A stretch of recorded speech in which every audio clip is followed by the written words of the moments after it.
अकबर के महल में कई कीमती सजावट की वस्तुएं थीं, लेकिन एक गुलदस्ते से अकबर को खास लगाव था।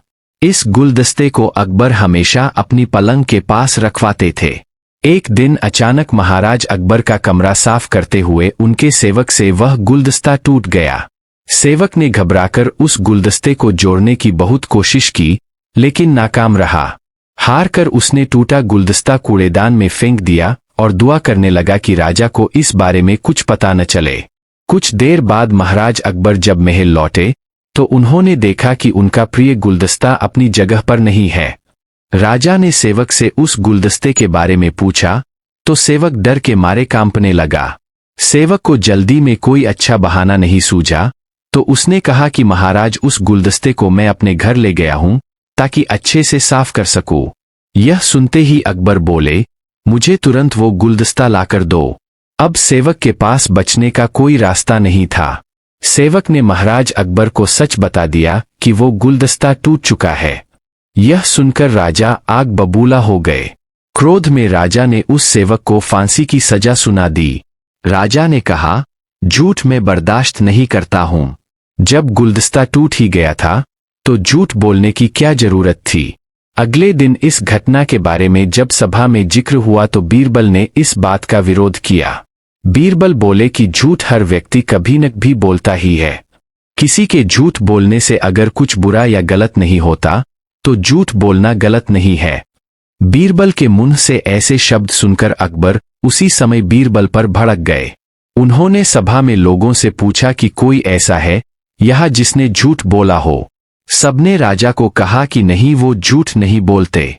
यह बात सुनते ही राजा ने बीरबल को राज्य से निकाल दिया। राज दरबार से निकलने के बाद बीरबल ने ठान ली कि वो इस बात को साबित करके रहेंगे कि हर व्यक्ति अपने जीवन में कभी न कभी झूठ बोलता है। बीरबल के दिमाग में एक तरकीब आई, जिसके बाद बीरबल सीधे सुनार के पास गए। उन्होंने जौहरी से सोने की गेहूं जैसी दिखने वाली बाली बनवाई और उसे लेकर महाराज अकबर की सभा में पहुंच गए। अकबर ने जैसे ही बीरबल को सभा में देखा तो पूछा कि अब तुम यहाँ क्यों आए हो। बीरबल बोले, जहांपनाह, आज ऐसा चमत्कार होगा जो किसी ने कभी नहीं देखा होगा। बस आपको मेरी पूरी बात सुननी होगी। राजा अकबर और सभी सभापतियों की जिज्ञासा बढ़ गई और राजा ने बीरबल को अपनी बात कहने की अनुमति दे दी। बीरबल बोले, आज मुझे रास्ते में एक सिद्ध पुरुष के दर्शन हुए। उन्होंने मुझे यह सोने से बनी गेहूं की बाली दी है और कहा कि इसे जिस भी खेत में लगाओगे वहां सोने की फसल उगेगी। अब इसे लगाने के लिए मुझे आपके राज्य में थोड़ी सी जमीन चाहिए। राजा ने कहा, यह तो बहुत अच्छी बात है, चलो हम तुम्हें जमीन दिला देते हैं। अब बीरबल कहने लगे कि मैं चाहता हूं कि पूरा राज दरबार यह चमत्कार देखे। बीरबल की बात मानते हुए पूरा राज दरबार खेत की ओर चल पड़ा। खेत में पहुंचकर बीरबल ने कहा कि इस सोने से बनी गेहूं की बाली से फसल तभी उगेगी जब इसे ऐसा व्यक्ति लगाए जिसने जीवन में कभी झूठ न बोला हो।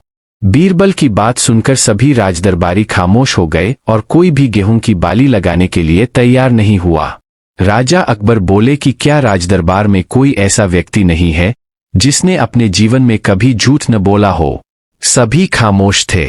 बीरबल बोले, जहांपनाह, अब आप ही इस बाली को खेत में रोप दीजिए। बीरबल की बात सुनकर महाराज का सिर झुक गया। उन्होंने कहा, बचपन में मैंने भी कई झूठ बोले हैं, तो मैं इसे कैसे लगा सकता हूं।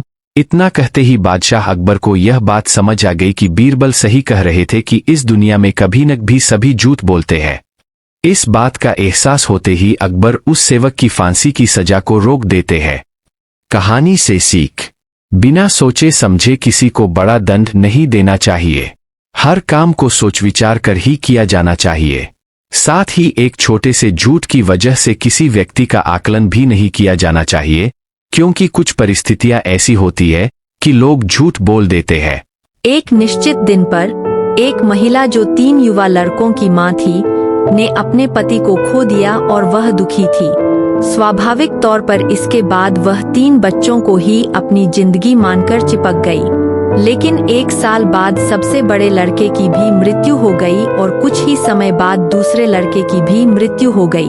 अब वह अपने प्रिय जीवन की खातिर अपने इकलौते बच्चे से चिपकी रही, लेकिन कुछ ही समय बाद इस लड़के की भी मृत्यु हो गई।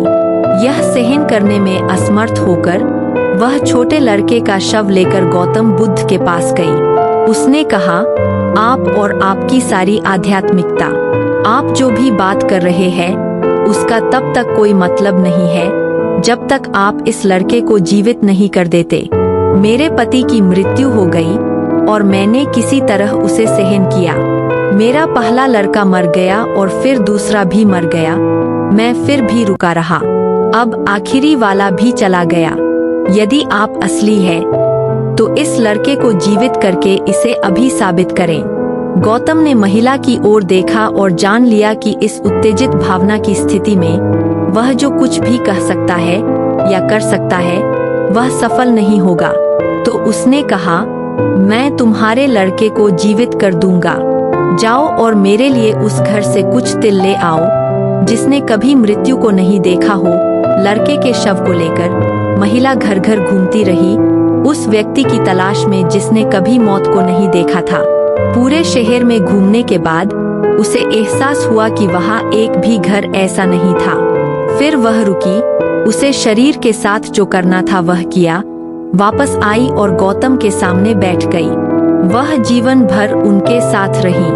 अगर आपको कहानी अच्छी लगी तो सब्सक्राइब कर देना प्लीज। गौतम बुद्ध का जीवन हर किसी के लिए प्रेरणादायी है। गौतम बुद्ध बौद्ध धर्म के प्रवर्तक थे। इनका जन्म 483 ईस्वी पूर्व तथा महापरिनिर्वाण 563 ईस्वी पूर्व में हुआ था। बचपन में उनको राजकुमार सिद्धार्थ के नाम से जाना जाता था। बौद्ध ग्रंथों के अनुसार गौतम बुद्ध के जन्म से 12 वर्ष पूर्व ही एक ऋषि ने भविष्यवाणी की थी कि यह बच्चा या तो एक सार्वभौमिक सम्राट या महान ऋषि बनेगा। 35 वर्ष की आयु में उन्हें ज्ञान की प्राप्ति हुई थी। वह संसार का मोह त्याग कर तपस्वी बन गए थे और परम ज्ञान की खोज में चले गए थे। आइए आज हम आपको सिद्धार्थ के महात्मा बुद्ध बनने तक के सफर के बारे में बताते हैं। जन्म काल। बुद्ध का गोत्र गौतम था। बुद्ध का वास्तविक नाम सिद्धार्थ गौतम था। उनका जन्म शाक्य गणराज्य की राजधानी कपिलवस्तु के निकट लुम्बिनी में हुआ था। बुद्ध के जन्म के 7 दिन के भीतर ही उनकी माता का देहांत हो गया था। उनका पालन पोषण उनकी मौसी गौतमी ने किया था। शिशु का नाम सिद्धार्थ रखा गया था। शाक्य वंश के राजा शुद्धोधन सिद्धार्थ के पिता थे। सिद्धार्थ के जन्म से पूर्व हुई भविष्यवाणी से परेशान होकर उनके पिता ने उन्हें तपस्वी बनने से रोकने के लिए राजमहल की परिधि में रखा।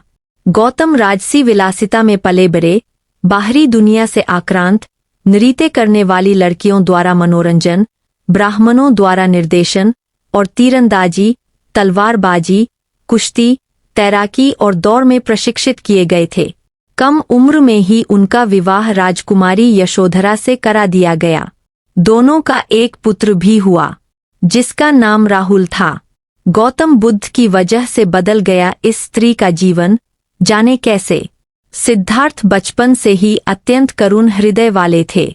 वह किसी का भी दुख नहीं देख सकते थे। इतने प्रयासों के बाद भी 21 वर्ष की आयु में उनकी अपने राज्य कपिलवस्तु की गलियों में उनकी दृष्टि 4 दृश्यों पर पड़ी। ये दृश्य थे एक वृद्ध विकलांग व्यक्ति, एक रोगी, एक पार्थिव शरीर और एक साधु। इन 4 दृश्यों को देखकर सिद्धार्थ समझ गए थे कि सबका जन्म होता है, सबको बुढ़ापा आता है, सबको बीमारी होती है और एक दिन सब मृत्यु को प्राप्त होते हैं। इससे व्यथित होकर उन्होंने अपना धनवान जीवन, अपनी पत्नी, पुत्र एवं राजपाट का त्याग करते हुए साधु का जीवन अपना लिया और जन्म, बुढ़ापा, दर्द, बीमारी और मृत्यु से जुड़े सवालों की खोज में निकल गए। ज्ञान की प्राप्ति। सिद्धार्थ ने अपने प्रश्नों के उत्तर ढूंढने शुरू किए। समुचित ध्यान लगा पाने के बाद भी उन्हें इन प्रश्नों के उत्तर नहीं मिले। फिर उन्होंने तपस्या भी की लेकिन अपने प्रश्नों के उत्तर नहीं मिले। इसके बाद कुछ और साथियों के साथ अधिक कठोर तपस्या प्रारंभ की। ऐसे करते हुए 6 वर्ष व्यतीत हो गए। भूख से व्याकुल मृत्यु के निकट पहुंचकर बिना प्रश्नों के उत्तर पाए वह कुछ और करने के बारे में विचार करने लगे थे। एक गांव में भोजन की तलाश में निकल गए, फिर वहां थोड़ा सा भोजन ग्रहण किया। इसके बाद वह कठोर तपस्या छोड़कर एक पीपल के पेड़, जो अब बोधिवृक्ष के नाम से जाना जाता है, के नीचे प्रतिज्ञा करके बैठ गए कि वह सत्य जाने बिना उठेंगे नहीं। वह सारी रात बैठे रहे और माना जाता है यही वह क्षण था जब सुबह के समय उन्हें पूर्ण ज्ञान की प्राप्ति हुई थी। उनकी अविद्या नष्ट हो गई और उन्हें निर्वाण यानी बोधि प्राप्त हुई और वे 35 वर्ष की आयु में बुद्ध बन गए। बुद्ध को शाक्यमुनि के रूप में भी जाना जाता है। 7 हफ्तों तक उन्होंने मुक्ति की स्वतंत्रता और शांति का आनंद लिया। प्रारंभ में तो वह अपने बोधि के बारे में दूसरों को ज्ञान नहीं देना चाहते थे।